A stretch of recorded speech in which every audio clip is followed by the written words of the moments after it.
Hello and welcome to this, our fourth session in the Core Enaction series, semester 2.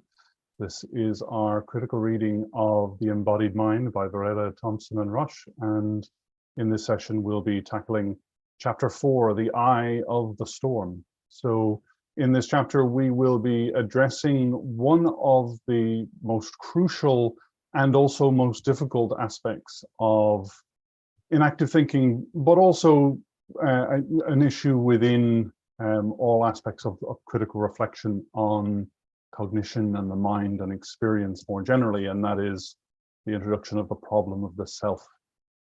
So Varela, Thompson and Rush, in the first page of this chapter, make what they call a sweeping claim, and that is that all reflective traditions in human history, philosophy, science, psychoanalysis, religion, meditation, have challenged the naive sense of self. And I think it's possible actually to miss just how sweeping a claim this is. So the sort of flag right there in the quotation, all of the reflective traditions in human history, and then some of those traditions being gathered into the following clause.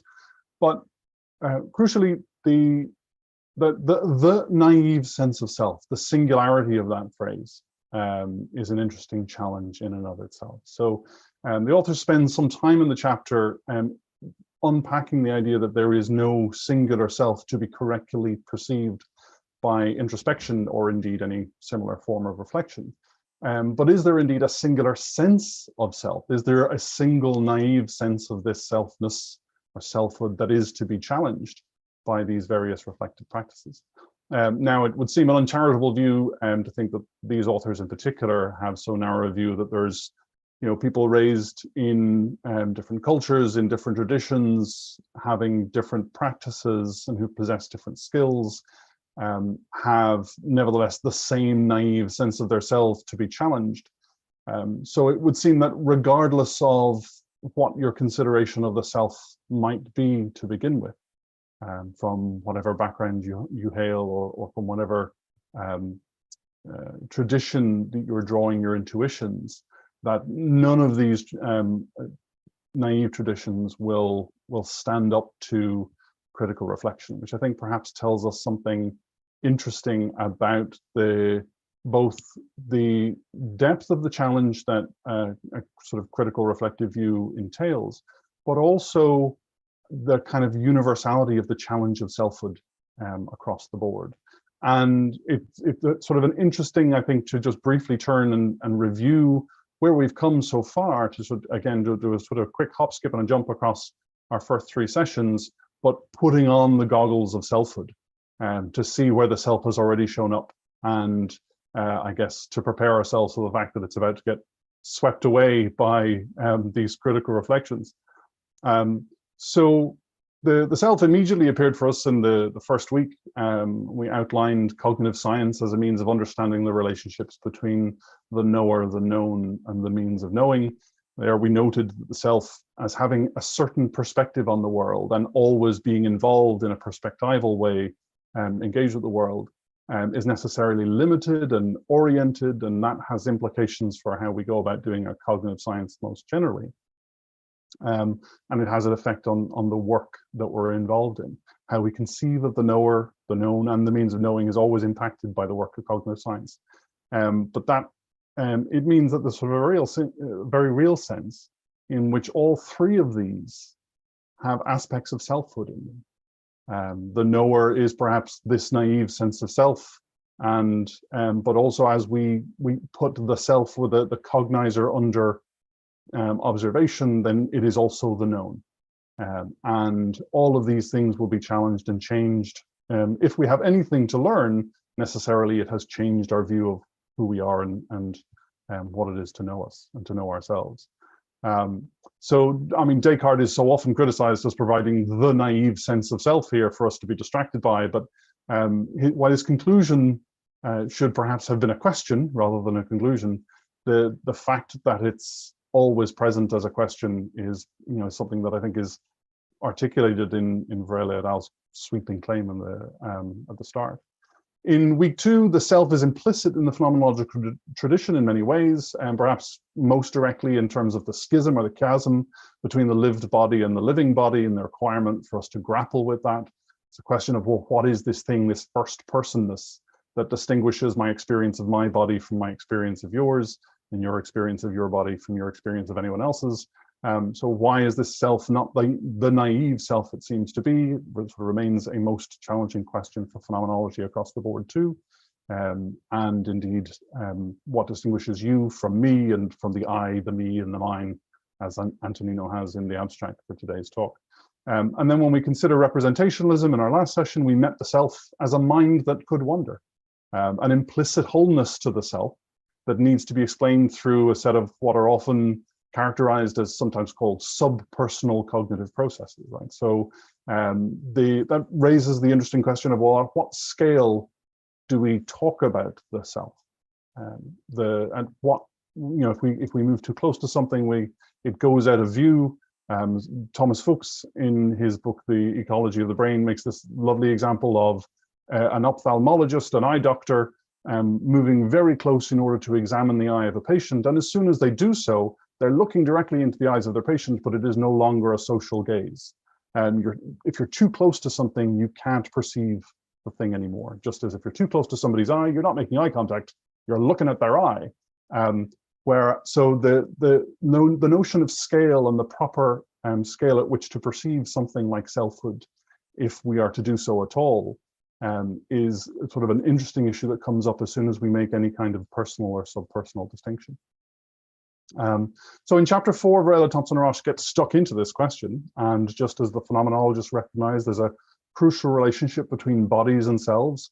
So there's a recognition in this chapter as well, at the beginnings of a guided search as to what aspects of the body should really matter in this search, or this sort of critical reflection or understanding of what a self is, or how we should consider selves, and how we should frame scientific investigations of this matter.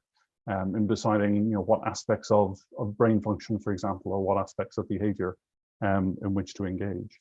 So we are very lucky, I think. This is also the chapter in which we see the Buddhist tradition make a strong, explicit entrance onto the scene, and play a significant role in the theorizing that happens. And so we are very lucky to have as a guide through this chapter someone who personifies this sort of confluence and I think probably productive clashing of multiple traditions and perspectives. Antonino Raffone completed his postgraduate work in psychology and cognitive science at Sapienza University in Rome, and is currently associate professor there, but is also visiting professor and advisory faculty at Nalanda University in India. He's director of an inter-university center of the Icone in Sapienza in Rome, and also president of Consciousness, Mindfulness and Compassion, an international association. While sort of conducting research in cognitive neuroscience and consciousness and meditation, is himself a practitioner of Soto Zen. So I am delighted to welcome Antonino to walk us through some of the key ideas here and draw some of these interesting links together as we explore chapter 4 of The Embodied Mind, The Eye of the Storm. Thank you very, very much. Thanks, Marek. And so really, thank you for providing this great overview and introduction. And thank you also to Joanna and collaborators for the great organizing work. So delighted and honored to have this possibility of sharing. And I'm also going to share screen to share some slides.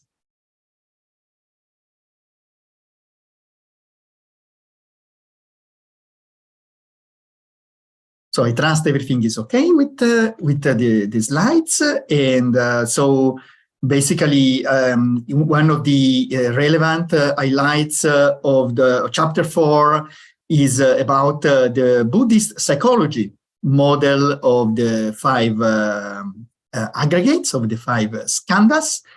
And please allow me to share this photo of the ruins of the ancient Nalanda University in India, which has played a crucial role for many centuries for the elaboration and transmission of core teachings about the mind and its liberation, by the way, also with a remarkable interdisciplinary focus and really with a great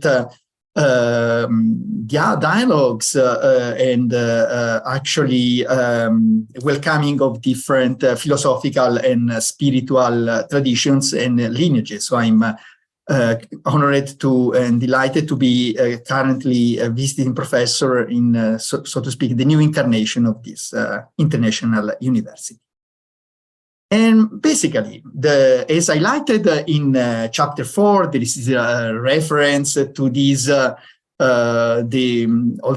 the Buddhist psychology view of the non-self, which is actually, and it's very important that it is not an absolute denial of self as such, but a quite specific denial of self as an enduring substance, not this single individual intrinsically existing and permanent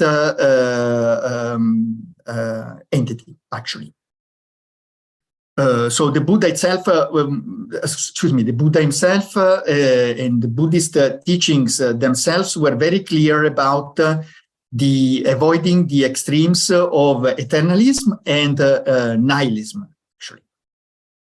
So the self in this perspective is not substantial, but rather a construct that comes to be only in dependence on complex configuration of multiple mental and material events, which are the aggregates, also called the groups or categories of mind-body phenomena.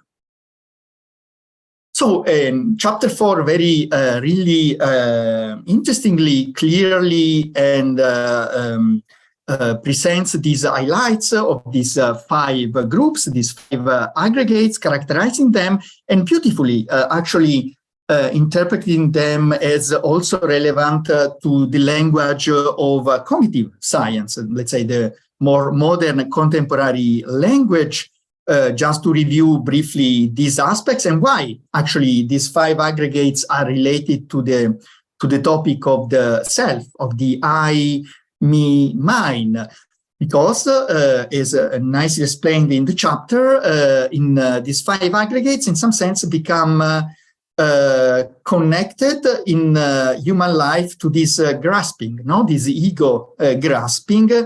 And so basically this in the Buddhist psychology tradition is regarded as a wrong view about the self. In Pali, it is Sakaya Ditti.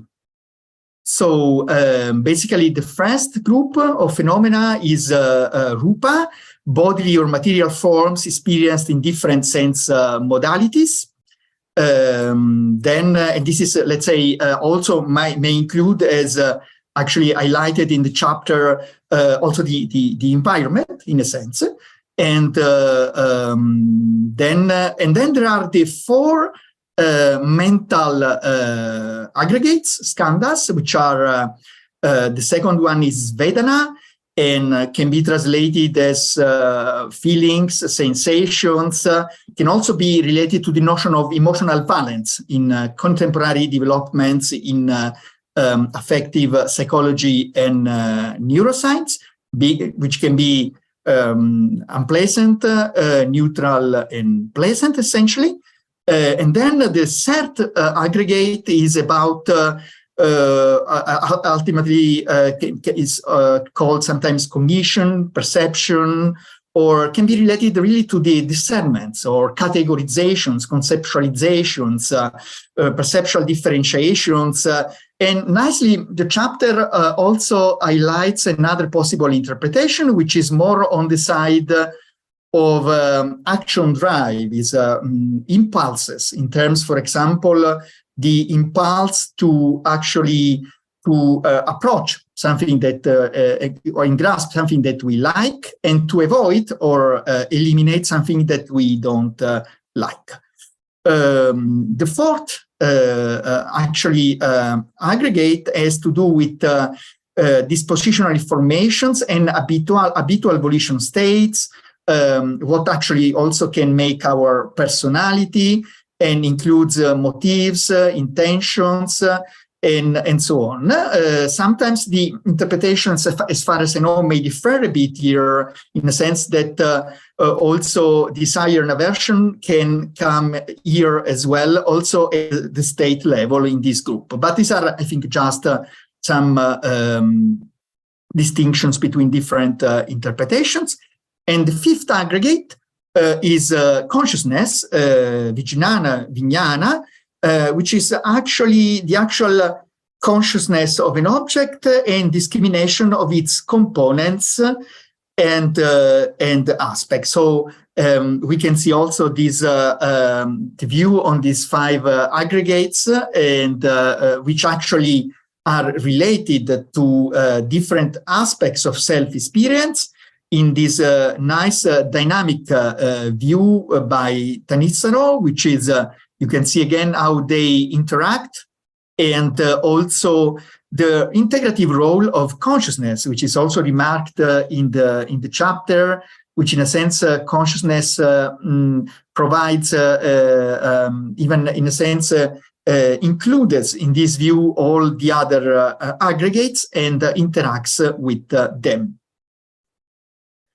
So I actually attempt to explain the five aggregates to my students. Usually I like to refer to the so-called Stroop effect, which you probably already know. It's a kind of task in which basically the task of the participants is to actually recognize in the actual color of the ink in which these words are actually written, as much as in the most accurate and rapid possible way. So, for example, you can see these two main experimental conditions. On the left is the easy one. It's called congruent. Very easy because you can see these are all words about the colors. So the word and the actual ink color are congruent, easy. But then on the right column, you can see that there is an incongruence between the word and the actual ink of the color. So this may create a kind of attentional or cognitive conflict, which may actually cause slowing down of the reaction time and even some errors. So I would like to show another task, and similar to this one, which is called the emotional Stroop task, in which words are used, blocks of words, which can be neutral, emotionally neutral, as these ones, or emotionally, let's say, charged. For example, in this case, with a negative arousing, actually, character, like a death, kill, shame, murder. And actually, what is often found is that in the emotional block, there is a slowing down of reaction time. So, for example, in terms of the five aggregates, the first aggregate will correspond just to the color, to the physical color of in which the words are written. The second one may correspond to this to the valence, which in this case probably is unpleasant, associated to these words. Then there is a discernment, which actually may correspond to the actual meaning of these words, and an impulse, which can be related to this, for example, an aversive impact or avoidance drive to avoid these words. And in a sense, the consciousness is a kind of integrating all these different factors, also called mental factors or cetasikas. And actually, in the consciousness, there is this kind of conflict between, let's say, the actual distraction that comes from the emotional meaning of the words and the actual visual consciousness, which is associated to the first aggregate and to the color of the ink. So in a sense, what about the dispositional aspects, which are related to the fourth aggregate? For example, it is known that persons with a disposition to anxiety are usually more affected by these kinds of words that lead to some kind of threat kind of message. So very easy. It's very nice that in terms of cognitive science, the 5 aggregates can have a very clear, definable meaning. And obviously, what is most relevant for us today is their association with the self-involvement. So okay, and just as actually in a note, it is interesting that in this study, Moore and Malinowski, it was actually about the effects of mindfulness training on cognitive flexibility, that it was found that actually mindfulness meditation practice increases cognitive flexibility and improves performance in the Stroop task, among other studies. So one possible interpretation is that makes the working of the skandhas, of the aggregates, more, if you like, flexible. And we will return to this issue of flexibility in this actually presentation, when we will talk about a rigid self-experience and of a flexible self-experience. Here we talk just about cognitive flexibility. Okay, talking about this convergence between these insights from Buddhist psychology and more contemporary developments, it is of interest the pattern theory of emotion, also known as differential emotion theory by Izard, that in some sense resembles this logic of interplay between the 5 aggregates. And now I would like to focus on the pattern theory of self, which has been proposed by Shaun Gallagher in 2013, and actually based essentially with the phenomenology focus. And basically, let me now following actually let me characterize this very interesting theory, what we call the self, or what the self is, just is a pattern of dynamically integrated processes or factors. And these are bodily existence, pre-reflective experience, affectivity, behavior, action, habits, social, intersubjective relations, cognitive and psychological process, reflective capacity, narrative, ecological relations, normative factors. And then the pre-reflective experience, which also relates to the so-called minimal self or bodily self, is related to pre-reflective self-awareness, to a sense of ownership, a sense of agency, pretty much related to the body, actually, not the first aggregate. And by the way, currently there are very relevant trends in the literature about an increased understanding of the bodily self or the minimal self. Excuse me. So, and this is produced by Shaun Gallagher himself, this this slide, this display. So, and you can see that there are these factors, we can say, very much related to the notion of cetasika, no, in Buddhist psychology, in the Abhidhamma and Abhidharma. So there are cognitive factors, affective factors or elements, ecological factors, body factors, narrative factors, normative factors, reflective factors, and social factors that are in this dynamic interplay. So, in contrast to traditional Western views of self as substance, and what is more remarkable, and what is highlighted in chapter 4, and what is relevant for our suffering of or happiness, is this wrong, let's say, view about the self, which can be both an intellectual or view, but also an experiential, wrong experience of the self. In a sense, wrong here has to do with also unhealthy, akushla is said in Abhidharma, experience of the self, causing suffering, actually, being at the root of suffering, human suffering.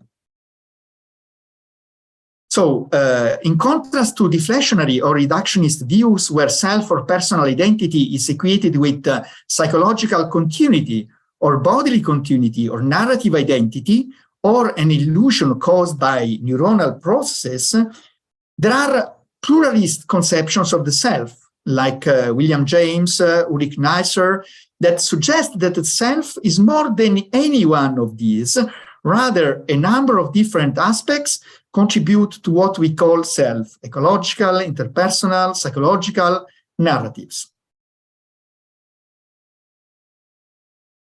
So in a sense, the self can be regarded as really a kind, as Shaun says, a gestalt, a dynamic gestalt of all these elements. Processes or factors in the self pattern plus dynamical connections are consistent with the concept of dynamic pattern or dynamic gestalt. So we are actually diverting from the notion of a fixed entity. Also because there is the enactive element. Obviously, when we talk about the ecological aspects, normative aspect, reflective aspects, we should really endorse an enactive view. Also, the embodied aspect is straightforward. This is reflected both in the model of the 5 aggregates of Buddhist psychology. It's really nama-rupa, mind-body, and it's also reflected in the pattern theory of self. So it's really an embodied and an active theory of the self.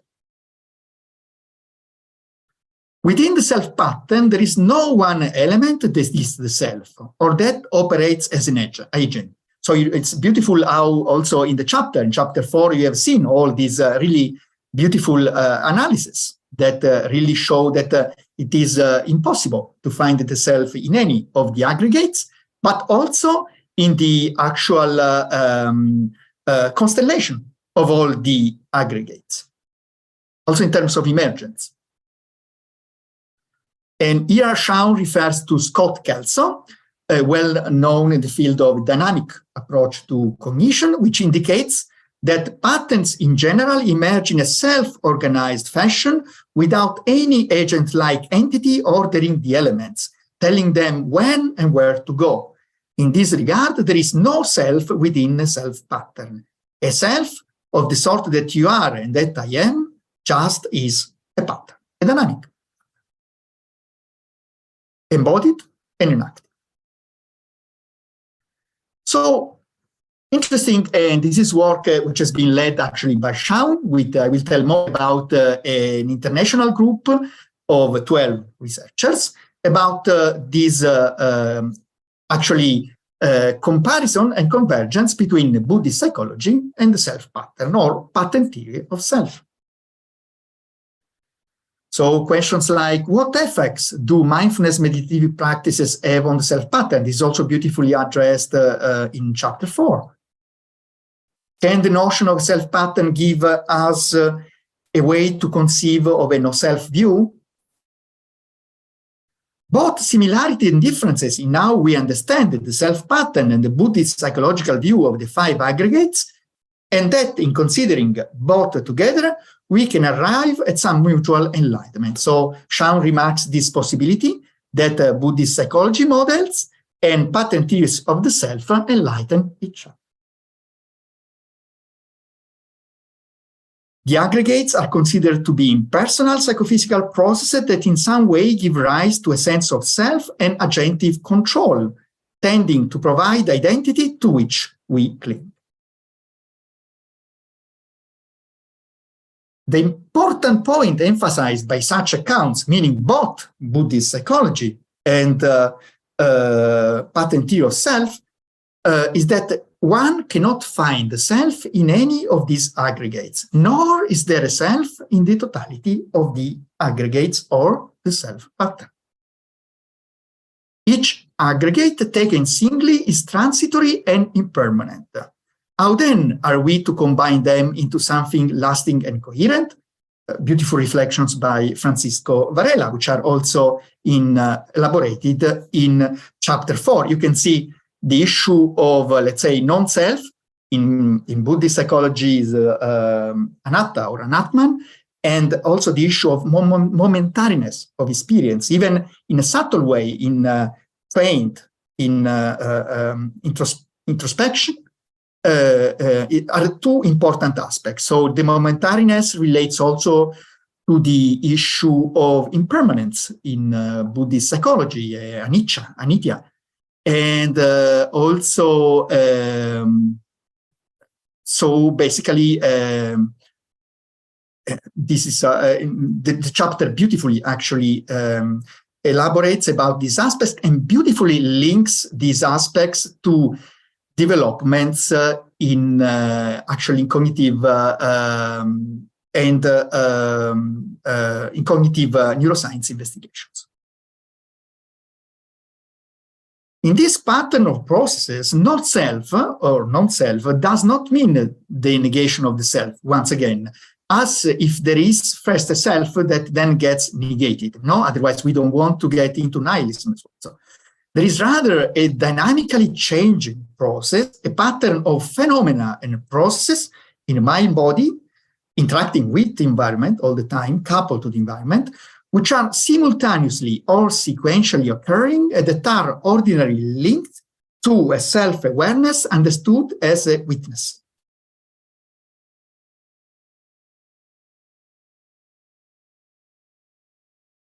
Clearly, there is no one-to-one correlation between the 5 aggregates and processor or elements of the self pattern, although correspondence can be actually outlined.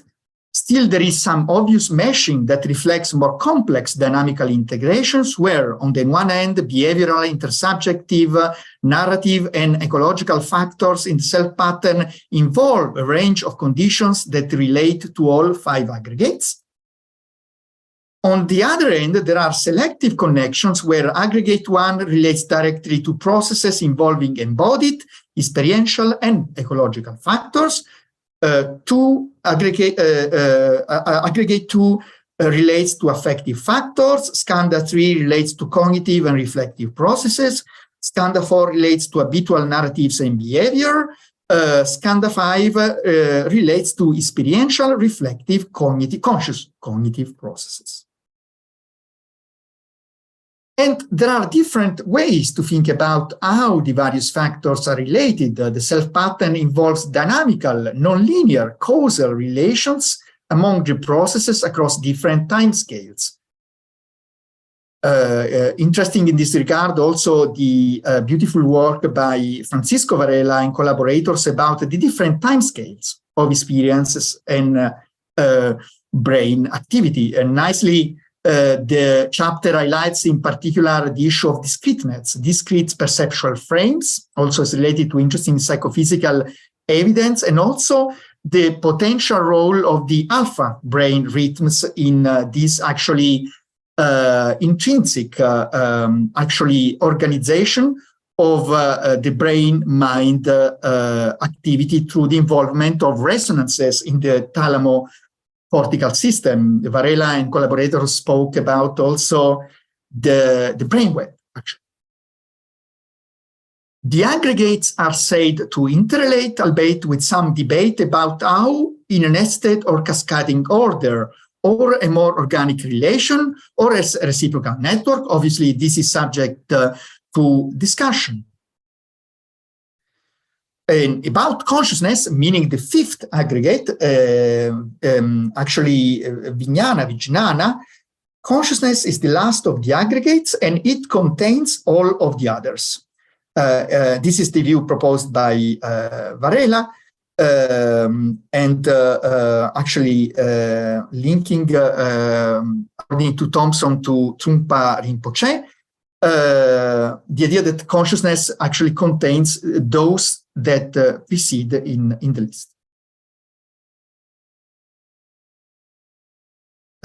Thompson, as actually interpreted by Shaun, prefers the analogy of hand and its fingers. So the 5 aggregates as traditionally presented as distinct elements which are organically related.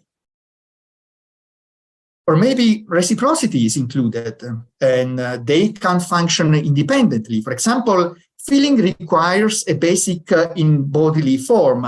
And actually, Martin Batchelor, who is an expert about the second aggregate, Vedana, refers a lot to interoception. So really connecting the second aggregate, mental aggregate, to this experience of the inner of the body, this visceral experience. So very much embodied. So if we say mental aggregates, when we speak about the aggregates from 2 to 5, but please note the embodied character of them.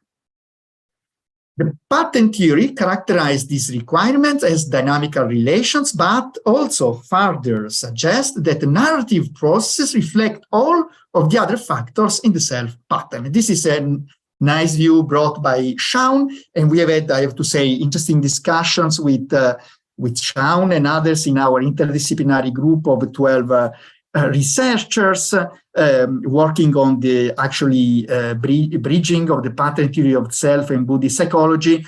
To what extent this, let's say, this level of integration, which can be actually connected to narrative processes, can indeed be actually related to other factors, like, for example, mindful awareness, which is also emphasized in chapter 4. And why not compassion? For example, one goes through practice, no? Through deep contemplative practice, and there is cultivation of actually qualities and skills like mindfulness, compassion, ethics. Most likely, this affects it's really, we can assume that it deeply affects the self pattern, and also the relative weighting of the narrative processes in the self pattern, with more emphasis on the experiential mode of experience. On the experiential mode of the self action.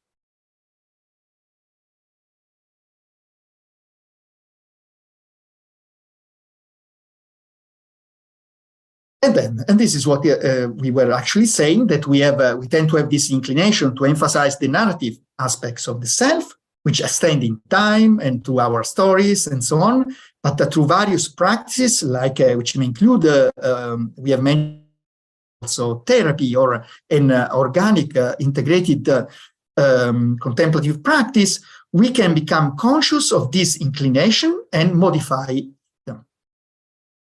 I mean, to be too much influenced by the narrative of the self.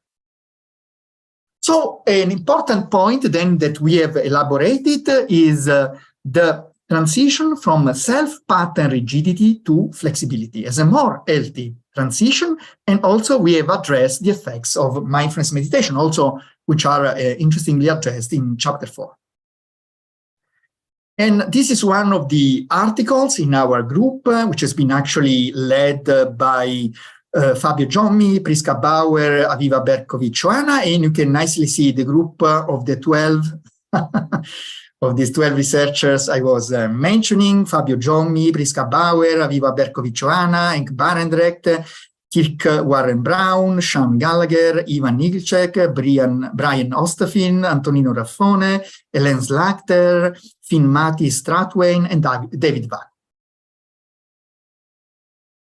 So in this actually paper, we have addressed in particular the clinical or psychopathological implications, is also linked to mindfulness and neuroscience. In another work, which is in press in mindfulness, led by Shaun Gallagher, myself, and Aviva Berkovic-Joana, we have addressed more the links between the Buddhist psychology and pattern theory of self. And here is the flyer of the beautiful workshop at Lawrence Center in Leiden on the mechanisms of meditation and applications in clinical practice. So many thanks again to Marieke van Voogd and Priska Bauer, who have so beautifully organized it and give it the possibility to these 12 people to actually gather together and discuss about these interesting developments, which here we are relating to chapter 4.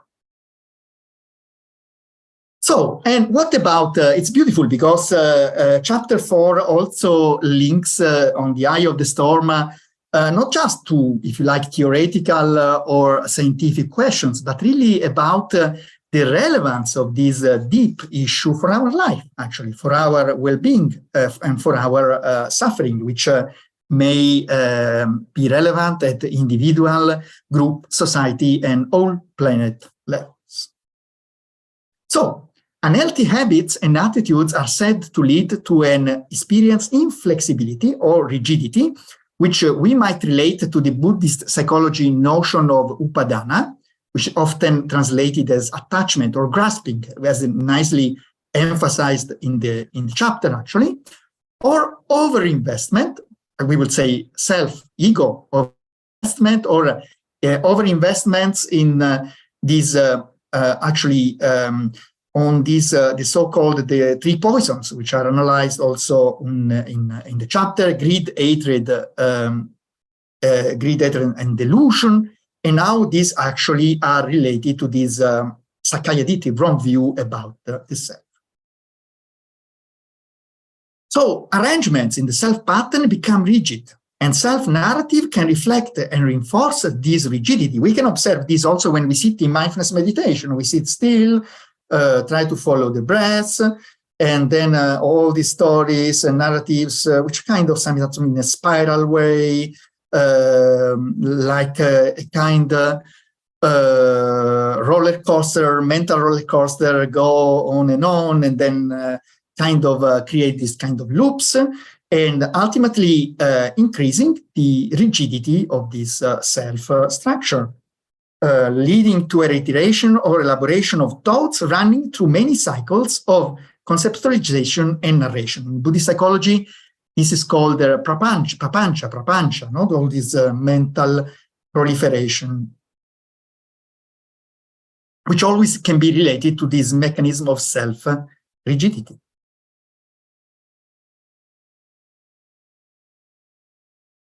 This learned and habitual inflexibility is addressed by meditation practices. Practices that start with the body and consciousness, reflective and pre-reflective experiential aspects, with the aim of reordering and creating more flexibility in the self pattern, or we could say in the interplay of the 5 aggregates in terms of Buddhist psychology.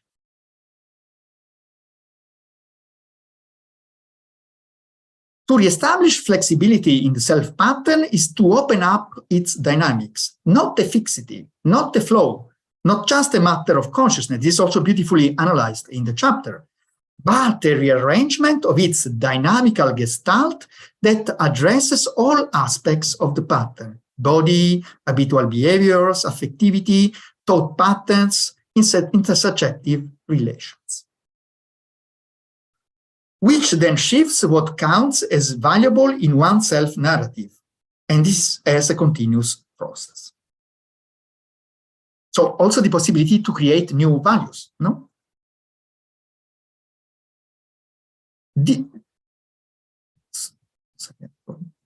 This kind of flexibility does not, and this is very important to note, we can plausibly assume, for example, often there is reference to this word which is selflessness. So selflessness, which is basically interesting, is an important word. Sometimes I like to say in our group we have had discussions whether to refer to selflessness or say beyond self, no? Because really we like to avoid this idea of, let's say, perception of, if you like, more in the direction of, negation of the self. Rather, one becomes more, so this kind of flexibility does not entail a complete dissolution of self, related structure. Rather, one becomes more embodied, important, more aware of sensory and bodily experience, which always happens in the present moment. So very important then this mindful awareness, which can lead to a reduction of emotional reactivity and a more flexible attunement to others and the surrounding environment. In tradition, in Buddhist tradition and Buddhist psychology, there is emphasis on actually these important transitions that may happen in life, in practice, which traditionally been linked to the notion of enlightenment, like the notion of stream entry, which is an important, is really characterized really as changing view about the self, from wrong view or an wholesome view to actually a right view about their self. And this is assumed to lead to a great relief of actually liberation from uneasiness and suffering.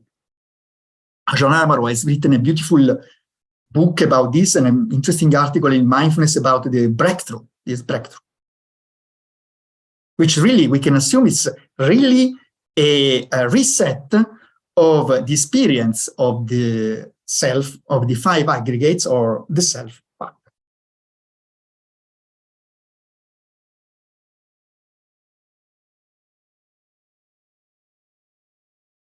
So even if there is no pre-existing entity, agent, or self as organizer or driver of the self pattern, a practical agent emerges as an embodied subject capable of actions, tuned actions, intersubjective interactions, social engagement, for example, with the emphasis on compassion, and cultural practices, a person who has affective emotional experiences and is capable of cognition, reflection, and narrative,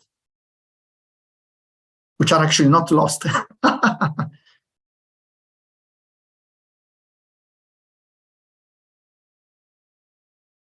So I think there were really other maybe contents and slides that I was happy to show and discuss as related also to other investigations in which I have been involved.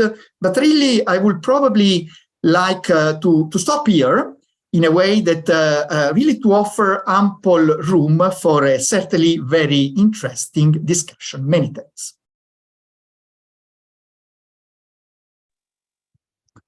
Thank you very much, Antonino. There is a very rich connection with the chapter, but also it's wonderful to see these themes unfolding through the research of Gallagher and yourself. And in fact, this what seems like a wonderfully interdisciplinary and very productive group of 12.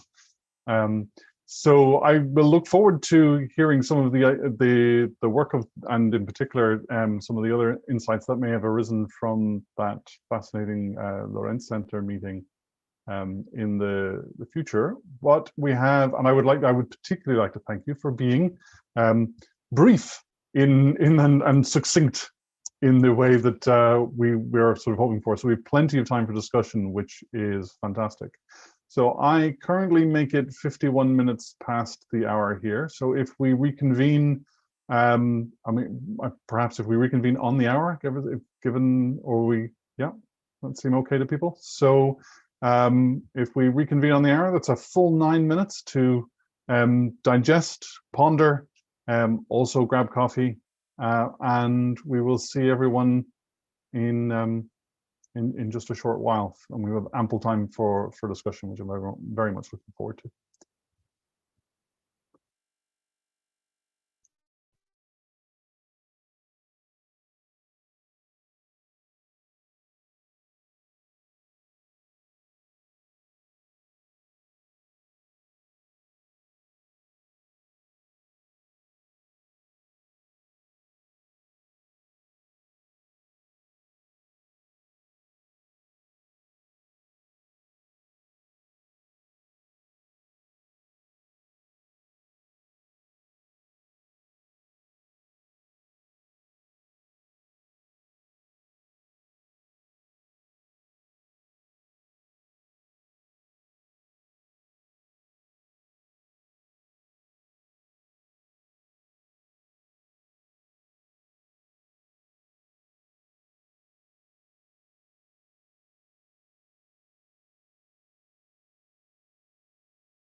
Welcome back, everybody. Hope everyone got a nice pause for breath there. So as ever, if you have questions, please make yourself known. You can maybe raise your hand if you prefer to chat, and we can relay some of that discussion into the conversation.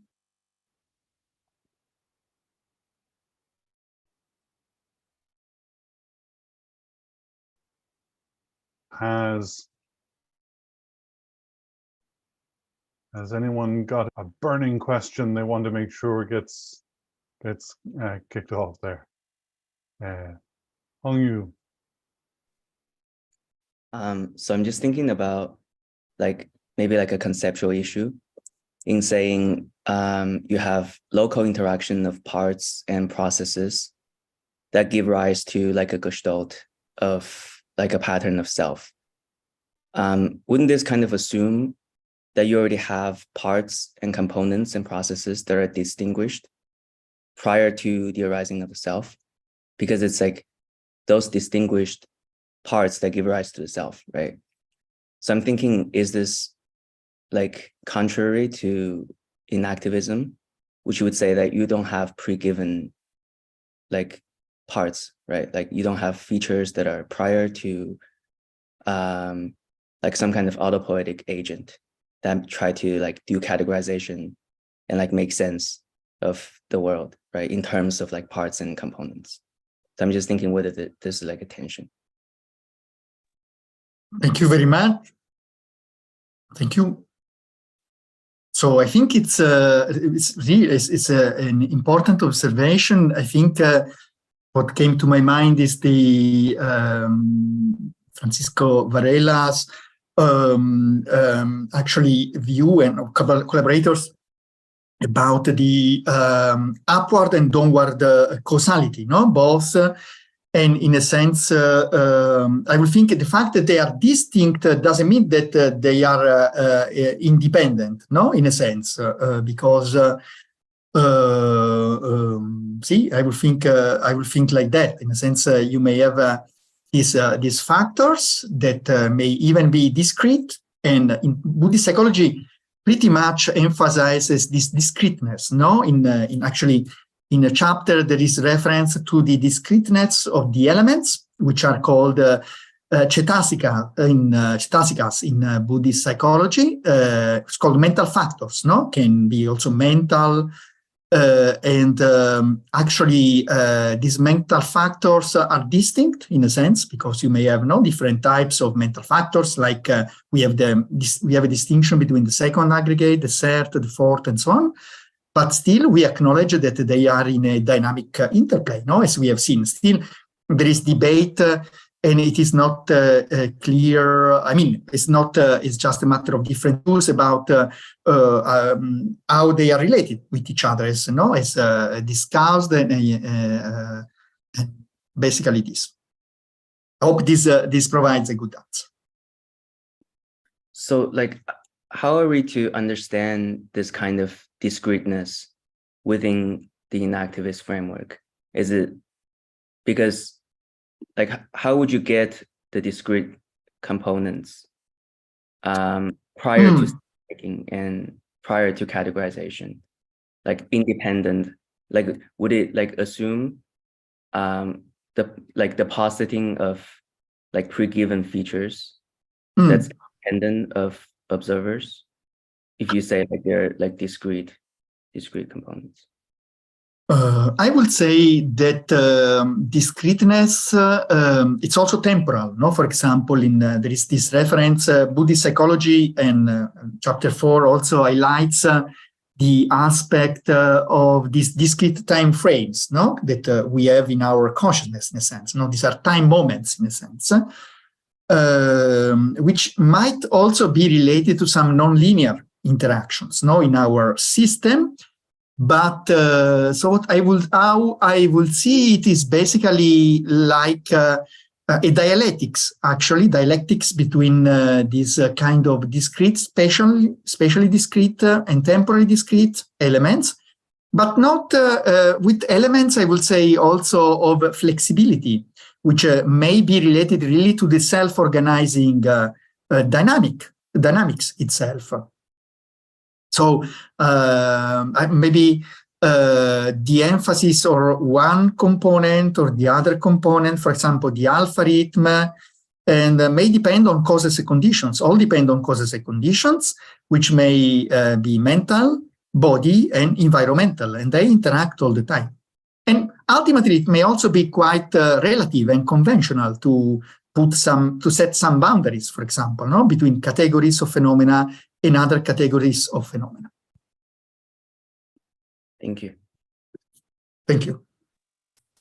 Okay, thank you both for that. Camilo, I think your hand was up next. Thank you.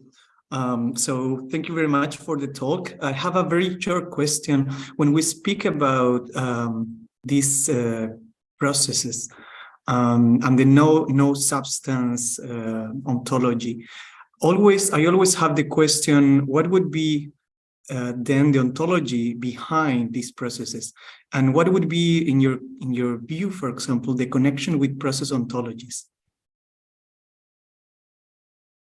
See, I have to admit my difficulty actually in dealing with this more philosophical question. So, and maybe, I ask you maybe to elaborate a bit more about it. Thank you.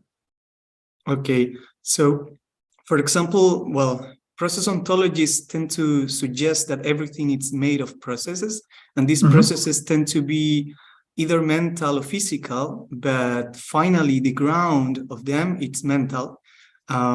So it's a philosophy that I'm studying, actually. Oh, thank you. So it's kind of contrary to the idea of invariance or substance. So I have the feeling that there is some kind of tendency of enaction and, of course, Buddhist philosophy to acknowledge this type of processual ontologies. So that's the intuition, but of course it's something that I think that we need to explore a little bit more. Seems plausible and very interesting. In one aspect, I think that as far as I know, characterizes Buddhist psychology views is this emphasis on also on the discreteness. But I think also an element is that also there are maybe also different categories of processes that interact with each other. So I think I also have the intuition that this can be relevant to the discussion here. So sorry, I cannot address it with more specificity. It's fine. Thank you. Thank you. Thank you, Camilo. That might actually be something, given the range of expertise within the room, that might be something that, Gabor, you want to come in on this particular point? Yes, I understood Camilo's question. It came from the process philosophy that Alfred North Whitehead developed in the early 1920s and later on. And I think it's a very interesting question and has a lot of relevance to what Antonino, the Buddhist psychology, and even Francisco Varela and Thompson developed in their embodied mind work. I myself see a lot of potential connections between Varela, Thompson, and Whitehead myself. The question you asked can be traced back to the idea of experience, how Whitehead understands experience. And he thinks that any experience, from the most basic quantum level experience to the highest conscious experience, is considered as an occasion, as an actual occasion, an event. And this includes possibly multiple layers and hierarchies of more basic features that he calls prehensions. And these prehensions can form very complex networks of experiences in one single occasion. And the mental and the physical pores are not separated. So there is no separate mental experience and physical experience. There is no dichotomy or no dualism in that framework. Each occasion has a physical and a mental pole. That's the term that Whitehead uses.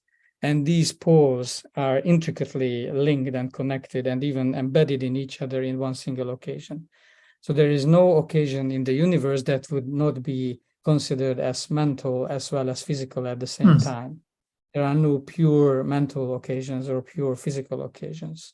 So he avoids that type of dualism, the bifurcation of nature that was the background or was the basis behind Cartesian types and other types of philosophies. But he also avoids pure idealism or pure materialism, if we can say that. And we can go further with this exploration, but there's a deep link there. He also considers the body as an important element. He has a Merleau-Pontian theory of perception, even before Merleau-Ponty. So I think what you are referring to, Camilo, here is very, very, very interesting and relevant. So I would suggest you that you continue exploring this dimension in your research. And I don't know if I gave a very detailed answer to your question or not. I think it's fine. It's actually trying to get this connection with Enaction and process ontology. I think that I will probably contact you as well, maybe internally, please, to discuss more. Sure. Thank you. Sure. Thank you very, very much. Very interesting. Thank you, Gabor. Really very clear and deep. Thanks, Gabor. Atul, you've been waiting patiently there. About this last point, also really interesting. I also felt throughout my readings of enactivism that a strong ontology still I felt was missing. And to also come back to Gabor's point, I think Merleau-Ponty's late work provides quite some solid ideas there to build upon of non-dual ontology. So I think that's an open project for us philosophers here to explore. And maybe a little bit of a linked question. So there's this idea of these different skandhas, so these different aggregates like the material forms and the affects, etc. And there was a slide and also a part in the book where they say that between these different aggregates, there are reciprocal causal relationships. So my question was, if we understand causality as the relationship between material processes, that wouldn't be the kind of causality that's being implied here, because that would only involve this first set of aggregates. So are they deflating the idea of causality, or maybe using a different idea of causality? Or should we understand these relationships between dimensions of experience as different from causal relationships? So maybe the question would be then, what is the Buddhist understanding of causality? And would we maybe need a more transcendental form of relationships that moves beyond material causal relations to describe this, the relations between these aggregates? Thank you very much, Atul. I think it is interesting. So in the collaboration with Shaun Gallagher and others, for example, we are now working with Shaun Gallagher and Salvatore Maria Liotti at Sapienza University of Rome to a pattern theory of compassion. We always with this logic of pattern that we have seen about the self, and also before the pattern theory of emotion of Izard. And it is interesting that Shaun highlights a phenomenological actually approach in which when we speak about, in this case, about the pattern of compassion, and we list, for example, the intersubjective aspects, the cognitive aspects, the affective aspects which relate to empathy, the motivational or action-related aspects which relate to motivation, altruistic motivation. Also, there are physiological processes which and also obviously some brain activities and brain patterns, but the approach here in terms of this logic, which will be actually highlighting phenomenology and embodied and active perspective, is not so much to speak about correlations, for example, but really to regard the physiological activities or the brain activities as constitutive of the pattern, in a sense. This will be a view that I think could also be plausibly implicated in Buddhist psychology, approach, I will say. There is this reference to Nama Rupa, and an important aspect to highlight, as far as I know, especially when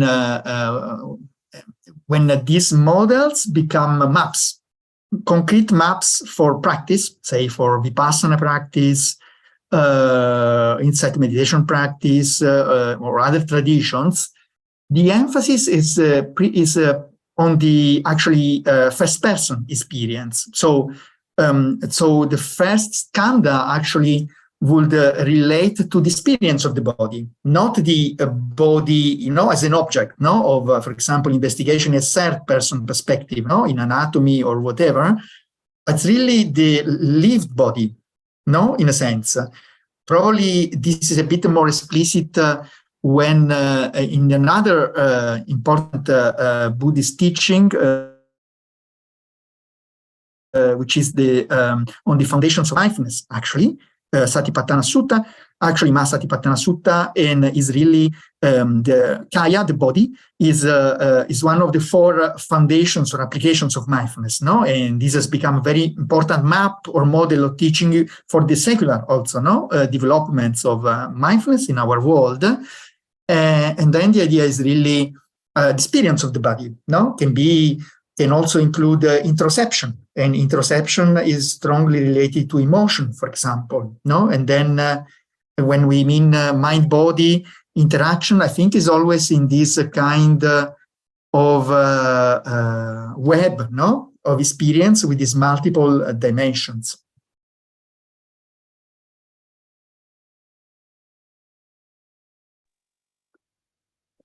Thank you. About it for a bit, and maybe I come back to you with a follow-up. Thank you. But I'm sure there is much more to say and to understand. So, thank you both for that. Giancarlo. Okay, hello, Antonino and everyone. It was a beautiful lecture. My reflection is about the last question also, because in this multiplicity, we could really face a problem, for example, that was exposed in the new Imperialist mind, right? I mean, what a computer couldn't do that consciousness actually will do. And for example, in your exposition, you talk about narrative, and narrative as a central part of this self-reflection. So my question is, what is really the quality of an actually narrative? What is the quality of narrative that could actually reflect self? Because, for example, nowadays artificial intelligence could make narratives that reflects a sense of unity, but I don't really see that artificial intelligence is really solving a conflict. Because, for example, when you're in psychotherapy, you could really see that in narrative, when narrative actually is solving a conflict. I don't know if I'm really making my point clear here, but my question is about if narrative could be really help to solve this problem, to understand it better. Thank you, Giancarlo. And so maybe what comes to my mind about narratives is that this level of narratives about the self, so to speak, this is the focus about them. So the narratives that in some ways are ego-centered, self-centered, in a sense, support particular beliefs, worldviews, self-views that in some ways become, in a sense, we can say overinvested, or inflated, or even sticky, rigid, we have said, then this is regarded as a problem, basically because this increases suffering, in these respects. So I think narratives per se play an important role in our life. And the point is that when these narratives become, in some sense, reinforcing this sense or this rigid sense of self-experience, this is what is, I think, in particular highlighted here.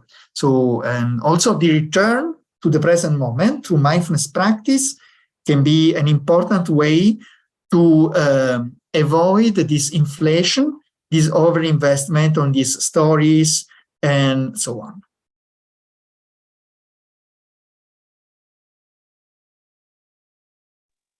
Oh, thank you. Thank you. Thank you very much for that, Antonino. And I guess, well, there's a couple of questions popping up in the chat here as well. But I just want to, before we, excuse me, move to those, there was just a couple of points there that I thought that there might be some useful links to existing literature on. One was just Atul's question about how our concepts of causality might change.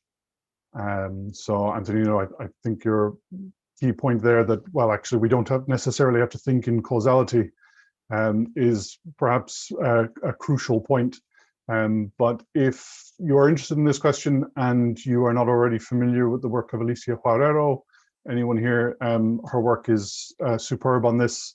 So her book, I think it's Dynamics in Action, or Action in Dynamics. I'm never certain which way it goes. Dynamics in Action from 1999 explores the way in which our concepts of causality, particularly in Western science, have been impoverished by the sort of post-Newtonian science that everything fell back to, everything is just efficient causality, and in fact there are other effective means of thinking about causality, which opens up modes of analysis that are particularly important when it comes to understanding living things and intentional actions and so on.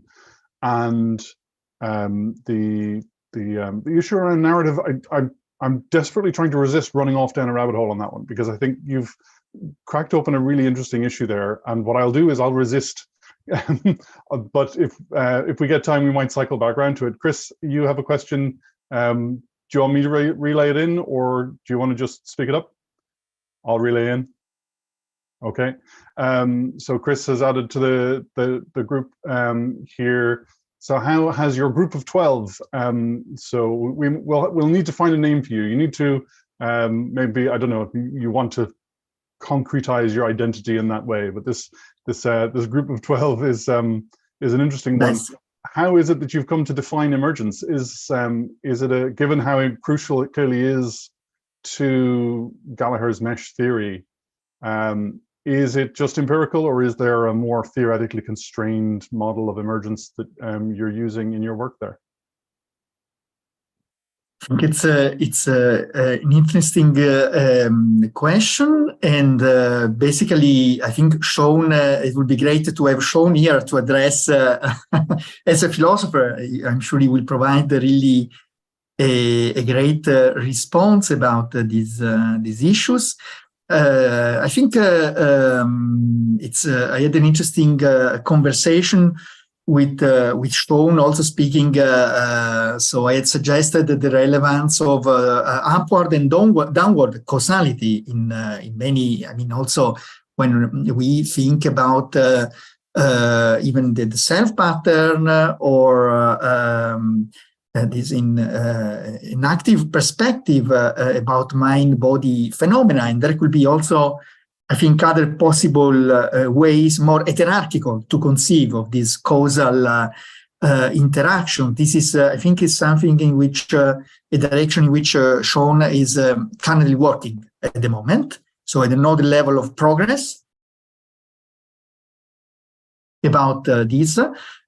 With reference to the issue of causality, it's very important as related to the self in terms of practice, for example, in insight meditation, or the actual experience of causality in a first-person perspective, especially when there is this intensification of mindfulness and attention becomes very sharp, and equanimity, all these important qualities of actually meditative qualities, it can be really a breakthrough to realize that these momentary influences between processes or categories of phenomena actually can go without a self, so to speak, without what we will usually implicate a kind of self-experience. One example that is emphasized in some insight meditation retreats is the experience of the spontaneous breath, for example. So when we breathe and if there is a full awareness of the spontaneous breath, so meaning the breath that goes by itself, without actually the experience of controlling it or of I, no, that is actually often experienced when we become aware of the breath, can really give a profound insight about selflessness, actually. It can also be quite scary to the actual ego views to see that the experience of the breath in full awareness goes, in a sense, with the spontaneous, you could say, causality, no, in this sense.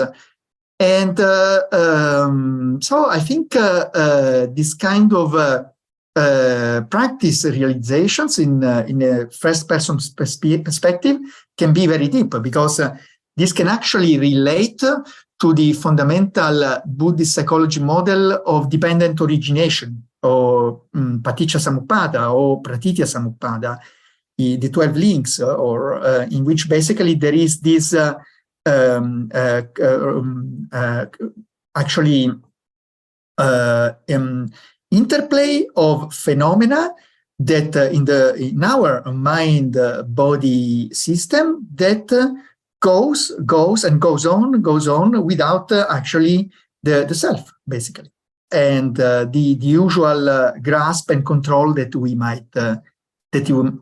And this can be very powerful, because it's really a change in which the self is set out experientially, and this is very important, of the usual grasp of the experience of the causality of mind-body phenomena, basically.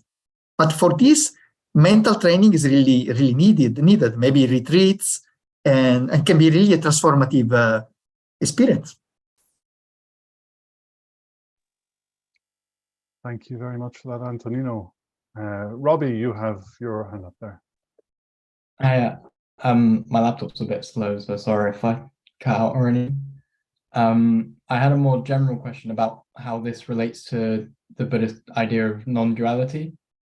So I haven't finished reading the book, so I don't know whether they cover it later, but it seems so far that it kind of takes a dual perspective on there's an observer who's observing this idea of no self, or observing the experience of no self. I wondered if you had any thoughts on how it could like expand further into the idea of non-duality. I think it's we've also discussed quite a bit in our group about the role of non-duality, non-dual awareness. It's really, I think, a central aspect. I don't think we have arrived yet to resolve, in a sense, this important issue.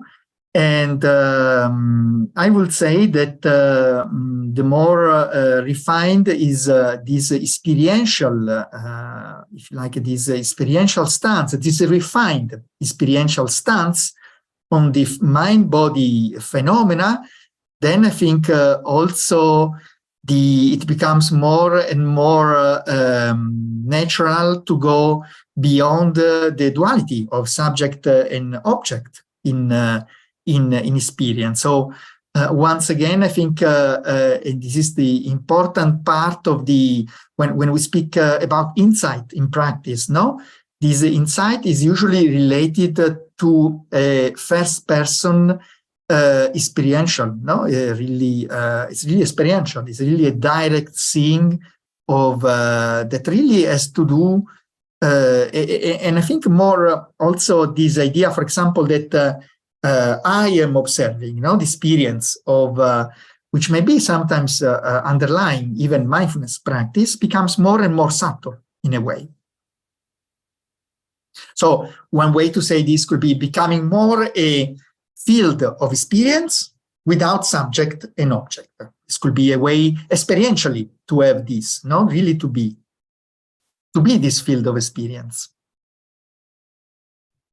Thank you. Thank you. Excellent, thank you. Atul, you want to come back in?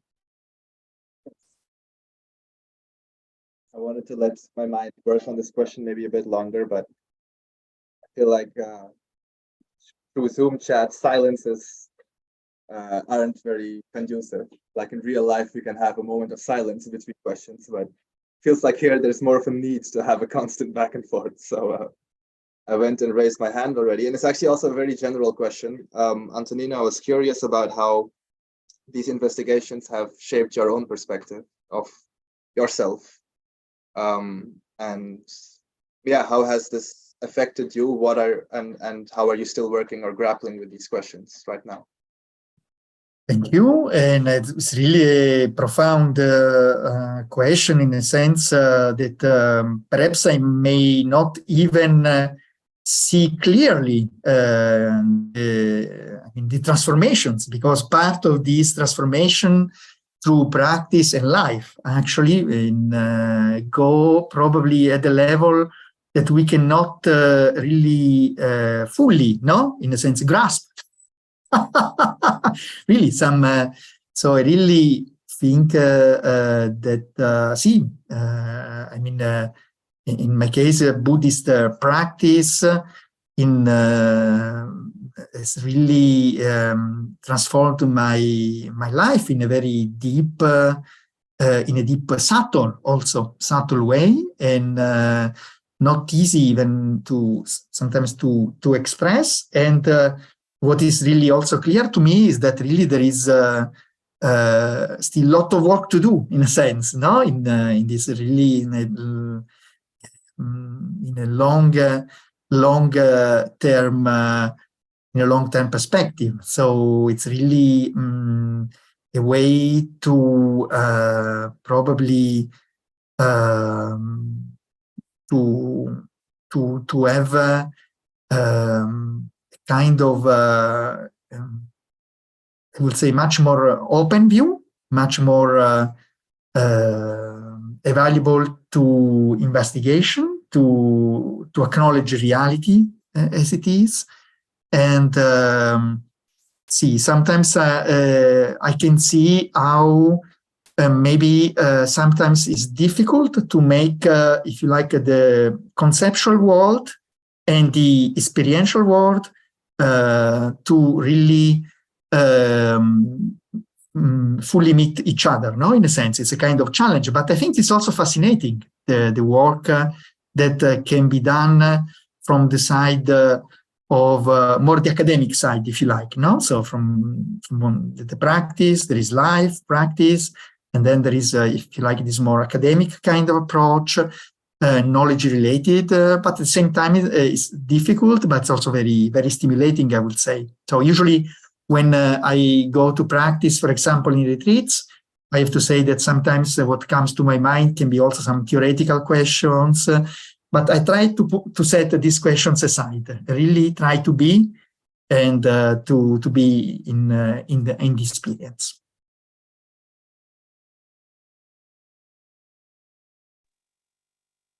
Thanks very much for that, Antonino, and thank you for that wonderful question, Atul, as well. I agree with you and understand your perceptions on the question of silence on Zoom. It's the perennial concern that either nobody's talking or your connection's just gone. So we're either all here together and sharing a moment, or I'm entirely by myself and I've completely lost track of what's going on because I'm severed from the internet. And the ambiguity of the circumstances is always that little bit tense. I'm sure as a moderator, you feel those pressures all the more. Like, you need to have a grip on them. But I do appreciate, to a large extent, there's very little pressure on me because you're all very good at coming up with interesting questions, and certainly plenty of food for thought. So interesting and difficult question, also difficult because challenging. That is. So Murillo, your hand was up there for a moment, but seems to have disappeared. If you are welcome to intervene if you would like to raise a question, or if you would prefer. I just looked at the time. I don't remember when we're supposed to end, so that's why I lowered my hand. Plenty of time. Okay. This is a general clarification question. I'm thinking of the 5 skandhas, and I'm looking at forms and how form is presented as referring to the body and the physical environment. And then a few sentences after that, so it's saying that this encompasses the 6 senses, and then mind is there listed as the sixth sense, mind and thoughts. And I get confused with this idea that form is about the body and the physical environment, but then it also includes the mind and the thoughts. So how am I to understand the relation between, or the distinction between mind and body in this particular context of the skandhas? I indeed, I also thank you for the question. And basically, I agree. I think in some other models of Buddhist psychology, here a distinction is made. So the mind input is considered not at the level of rupa, at the level of body, but at the level of mind, actually. So this distinction is made. So it's anyway interesting to think, for example, about mental images. When we consider mental images like a visual image, there is an important, in cognitive science psychology, hypothesis about the functional equivalence of, it's representational. The approach is representational there. But anyway, also in terms of phenomena, there is some kind of resemblance, between, for example, some mental images and the actual vision that we might have, of scenes. So I can see also that can be some resemblances, but at the same time, my model view about this, my interpretation, so to speak, humble interpretation of the 5 aggregates will not put mental input at the level of the first aggregate, for the reasons that you are mentioning, Murillo. Thanks. If I can follow up then with a second clarification question. In many accounts in the cognitive sciences, there seems to be a basic distinction between perception and conception. So between perceiving things and categorizing them, conceptualizing them. And I'm wondering whether there is, or how at least how the Buddhist approach, the Madhyamaka approach that Varela and the authors are presenting here, how does this distinction appear, if it appears, between perception and conception?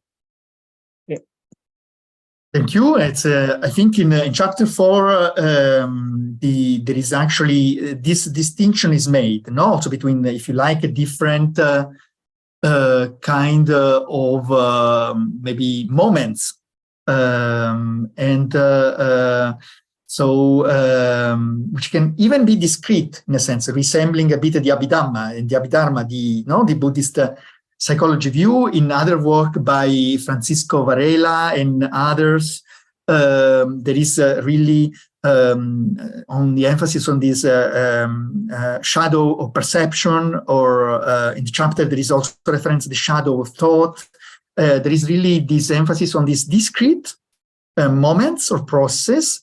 Francisco Varela has related this also to the idea of resonant assembly or brainweb, and in particular to this dynamic binding, or if you like, dynamic integration based on some oscillations, like in the gamma band, for example, in the thalamocortical system, in which, if you like, one of these moments of elaboration, say for perception, takes place also with the involvement of these synchronous or coherent oscillations or resonant assemblies. Then there is a phase of, there is a stage of phase scattering, for example. And then there is another moment of the mind in which, for example, recognition takes place, of a pattern. And so there is this idea of self-organized processes, or dynamics, you could say, that are embodied, obviously, because then this brainweb interacts with the rest of the body, then is coupled to the environment, and but still there is this element of discreteness, and then you can say there is a moment of perception, a moment of recognition. Maybe there is a moment in which there is the moment of coloring of the experience as pleasant, unpleasant, or neutral.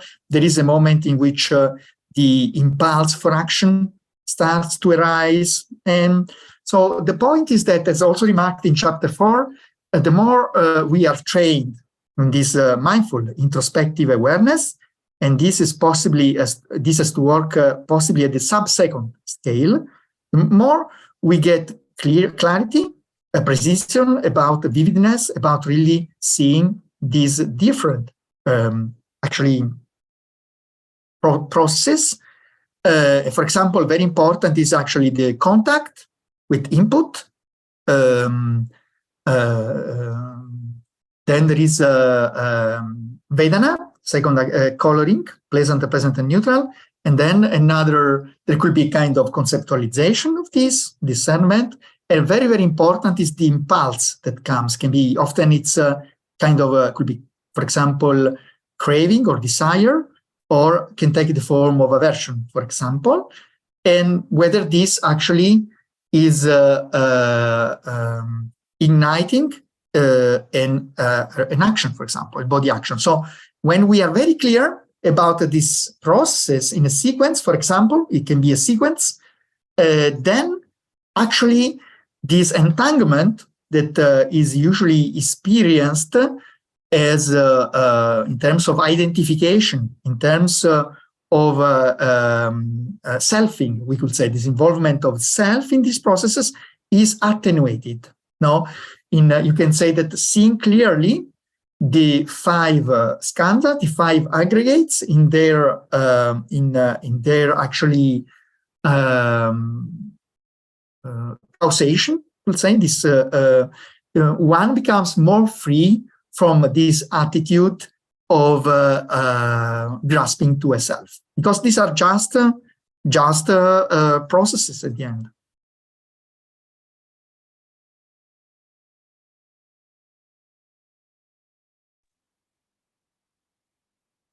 Excellent. Okay, thank you.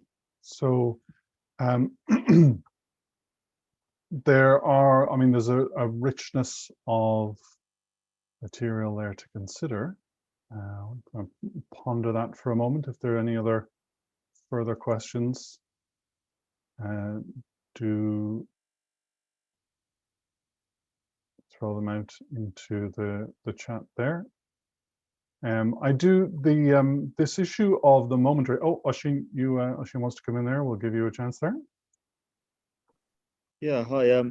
Hopefully this wasn't covered in the presentation. I missed it, but I was just wondering, is there a more distinct definition or distinction between the words ego and self within Buddhist psychology? Because certainly within the chapter, there's references to self and ego self. And I know from my point of view, just using language, sometimes I find it easier to refer to an ego and a self, because even though we have this no I at the center of the storm, there does appear to be a storm, and that it is some experience of something going on, and it nearly seems like rather than there being no self, there's this much broader, expansive redefinition of what self is, which is some type of interdependent process of ongoing everything. I don't know, but so I guess I was just wondering, yeah, if there was more the linkages between those two words, maybe specifically within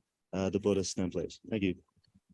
Thank you very much. It's a very good point. So as far as I know, there is no explicit distinction about these in Buddhist psychology. Basically, what I tend to do is connecting ego to the notion of a rigid self, for example. So the idea that speaking, but it's just, but others can use the word in a different way. So I don't think there is a coherent use, to say the truth, what I think about this. So I don't think there is a terminological clarity. And I don't think in the tradition there is this distinction. Also in modern terms, no, when these words are used like ego and self, as far as I know, there is no consistent use of these terms. So what I tend to do personally is to refer to ego to the rigid form of the self, to the inflated or over-invested or form of the self-experience.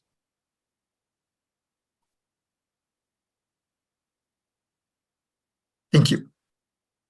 Thank you. Okay, thanks both for that. So there is of course, it's always going to be a character of interdisciplinary interaction, that there's a continuous negotiation of vocabulary. So the Nice. concepts are always fluid within any active domain of research anyway, but when you combine these different domains, as you say, the term ego, it doesn't even have a consistent definition within modern Western psychological traditions. And it's true of there being multiple Buddhist traditions. Everyone's got their own specific view. So the process is always one of, well, how are we enacting this now? And it's a dialogue and discourse rather than sort of direct reporting of anything. But I actually, if you don't mind, if there's pause, please interrupt me at any point, and always remember as well that the interruptions need not be coherent. Simply throwing out a sound of frustration with some vague indication of where your frustration might lie will allow us to at least start to draw things out and discuss. And Atul is coming to the rescue here as well. Go for it. I wanted to say, if there was some points you wanted to make first, feel free to take. There are a number of different rabbit holes I'd be quite happy to run down, but I would much prefer to hear other people's voices than my own. So also here, because it's only because we have time now that I want to ask this extra question. It's about the link between, so in the chapter they discuss this idea of the momentariness of experience. Now I've been reading a lot of Merleau-Ponty's work, and he talks there about experience having a temporal thickness, so that it's not just the present, that there is also the lingering of the past and the opening of the future. And for example, for us to be able to follow a conversation, we cannot just be the instant of the present. We have to be past that. So how do you see these two things linking together, the thickness, the temporal thickness of experience versus the momentariness? Is there a contradiction there, or can they go together? A very important question. That's literally what I was about to ask. So thank you. Oh, wow. No, because it's a fundamental question, and we have addressed this also in our group, of the 12 researchers, and it's really, obviously, by endorsing a phenomenological or Husserlian perspective in each moment, we have actually, there is the retention of recent happenings, could be related to the short-term memory, and some retention. Now there is the retention, protension, the protensional aspect. So retention and protension. So the example that can be made is that of a melody, for example. No? So, but then those in our group that are more in the, let's say, mindfulness, no, kind of mindfulness meditation field, in which ideally mindfulness is this in this very moment, no, in it's momentary, would actually tend to think that it is possible to have just this pure momentary experience, in a sense, no, of this moment. And this is has very important implications as related also to the self and to the notion of the, let's say, the minimal self. This is the most basic aspect of self-experience, which might also be related, I think Shaun Gallagher relates to the, with other phenomenologists, to the structure, to the temporal structure of experience, in a sense, no? And this temporal structure of experience, although minimal, always implicates a self, in a sense, an I, if you like, because we necessarily need to have, even if minimal, retention and protension in this sense. And this is a very delicate point of discussion, I would say, not only in our group, but I know there is also in the literature. This is addressed. And I think, anyway, by looking at the classic Buddhist teachings and literature, even when there is a reference about they're called the levels of enlightenment, so to speak, even though there is the wrong view, no, is the wrong view about the self, this fixed self, is actually abandoned through this breakthrough, which is called stream entry, this first level of enlightenment. Still, there is the experience of sense of I, no, in the experience. I think theoretically even up to the third level of enlightenment. And I think Bhikkhu Analayo has written an interesting article about that. So, in a sense, this could also be related to the fact that our consciousness, in some sense, has need to keep this basic temporal structure, no, with these elements. But this will not be a problem, I think, in terms of liberation from dukkha, from suffering, because the problem is not having this basic structure, minimal temporal structure of self-consciousness. The problem is this grasping, that is related to really the wrong view and experience about the self. So this should not be a problem, I think, having a bit of retention and a bit of protension at any time. Yes, very interesting. Thank you. Robbie, you have a follow-up there? Yeah, not so much a follow-up. I'm not sure how relevant this question is, but it's kind of like it's been eating away at me throughout my, like, whenever I'm practicing. It's related to how this fits into the notion of free will. So from my personal experience and like from what I've read, the idea of the fact that the aggregates kind of just pop up and they arise and then they pass in a momentary way kind of makes me think of free will as non-existent, because we can't control. Wow. But I wondered if you had any thoughts on that. Very profound. No, really, and all questions have been so deep, insightful. So many thanks. And this is really a very profound, obviously, question. And certainly, this experience of momentariness or momentary causation in mind, Namarupa, mind body, creates a breakthrough, actually, creates a deep, first, a challenge. It's really challenging to the residual ego, so to speak, because it's even can be related, and we have also addressed this in our group of the 12 researchers, the actual dark night of the soul. This is refers to terminology by St. John of the Cross, and it is well known also in other traditions, in Buddhism as well, that when you really go into this awareness, no, of the momentary, no, causation of all phenomena, no, that go by themselves, in a sense, from the perspective of the ego, no, the ego actually sees clearly, sees deeply about this.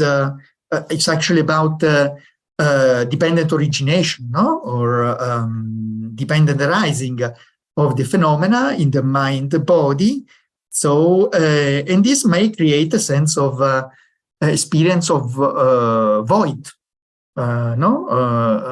experience of void and of the self, and may create even,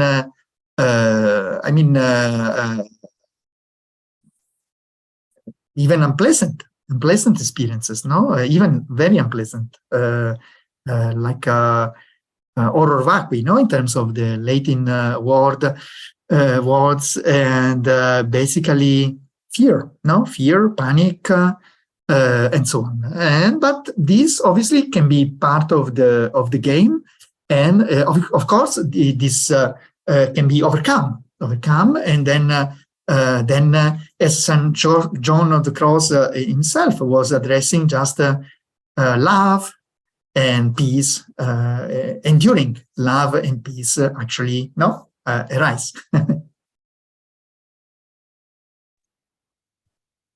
That's a lovely discussion there.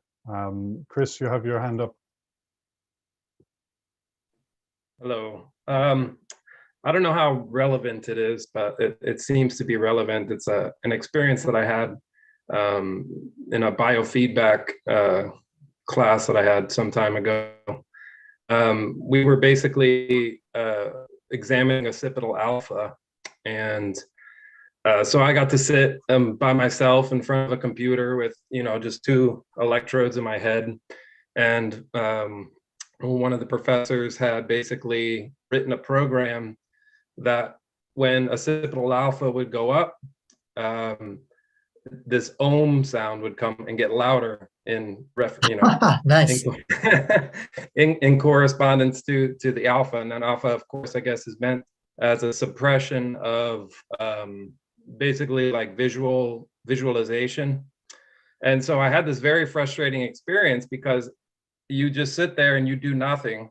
And in biofeedback, they have this term, the law of reverse effort. And so I would sit there and do nothing, and the ohm would start, and I would pay attention to the ohm, and then I would try to hold the ohm. And as soon as I tried, the ohm goes away, right? And it was just nice. back and forth for several hours each time. And I never got any better at it, And it was just this playful game, and it feels like this sort of like this experience of just letting this stuff come up, and then you try to get a hold of it in the moment, and then it goes away. And it seems to me that obviously is a skill that can be cultivated. I know this because my professor could sit there for hours on end and just have this loud ohm going on, and he was very practiced at this. And anyway, I just thought it was a interesting experience related to, I think, what we're talking about. It is. Thank you, Chris. It really shows the difficulty that we have. We all have of letting go, in a sense. No, it's the letting go, which has also an element of surrendering. No, in the practice. No, this and I think this idea of in a way. Trying, controlling, in a way is really interesting part of our system, so to speak, operating system, we could say. But it's already interesting, very interesting to see this mechanism working. This is how it works. I think it can be of great insight. So it's, I think, very, very interesting. Superb. Well, I think that brings us more or less to time, and it's actually quite a lovely ohm-ish note on which to finish. So We are, I think we're, this brings us to the end of session 4 of 8. So we'll have 2 more chapters, and then we'll have a discussion session, and then our Evan Thompson bonus. But what that means is we're at the halfway point, and it is perhaps a good point to sort of pause and reflect. And also, as sort of Robbie, you mentioned that this thing has been sort of rattling around you as a sort of a point of sort of tension or uncertainty. And this is probably a good point for any of us, if we have such questions rattling around, to maybe write them down. So throw them into the cycle. Some wonderfully rich discussions. Some of them are so rich, I won't be throwing myself too deeply into them, but because I just feel like I would derail them. But nevertheless, it would be sort of great to see. It's great to see those discussions happening, and it's certainly learning a lot from them. But it also means that if any of us have any other points that we'd like to raise, or sort of questions that sort of remain half-formed but have been niggling for a few weeks at this point or something, this is perhaps a good time to enact them, sort of put them into some kind of words. And again, the key issue with that first post is not necessarily to feel you have to make a sort of a long and coherent point, but simply throw out a topic or an issue that's been bugging you, and we can perhaps all pick it up with it and run around with it and see where it goes. So I certainly invite you and encourage you to do so. And in the meantime, we have, it's Giuseppe next time, is that right? We're getting into emergence. I just want to make sure I have my times right. So we'll be meeting again in 2 weeks. So April 19th, Wednesday, April 19th, we'll be back here. So Dr. Giuseppe Pagnoni will be presenting chapter 5. So the same format as we've been following so far. And just mention of a couple of other events that are coming up, to which you're all warmly invited. These are public events online.